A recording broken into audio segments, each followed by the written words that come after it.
Magandang araw mga kagimat. May share po ako sa inyo mga kagimat. Siguro pamilyar niyo po ito mga kagimat.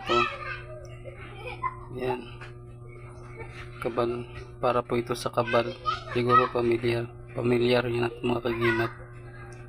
Ginagamit ko rin po ito mga kagimat. Ginugupit ko po ito dito mga kagimat. Yan. Dito ginugupit ko po dito. Yan. Tapos ang iba nito mga kagimat, binababad nila sa sa alak.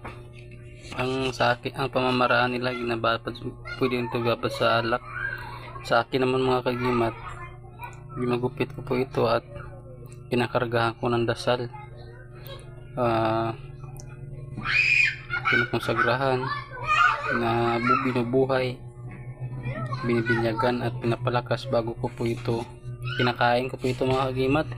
Parang hostia ang pamamaraan ko nito. Iba din sa akin pamamaraan. Ang iba kasi nito mga kagimat, inaano nila binabad sa alak. Sa akin iba din pamamaraan daw, parang hostias. Yan, mapagpalang araw po sa inyo mga kagimat. Ito po ang babahagi ko sa iyo ng medalyang papel. Yan,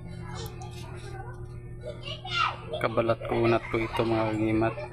Maganda rin ito ibabad sa alak. So sa akin kasi ganun ang pamamaraan ko, parang hostias. Ginugupit ko yan, kinakargahan ng dasal bago ko yan. Pamilyaro naman siguro ito mga kagimat. Yan mapagpalang araw po sa inyo. Ito po si Medalyang Papel ng Mindanao. God bless you. Thank you for watching.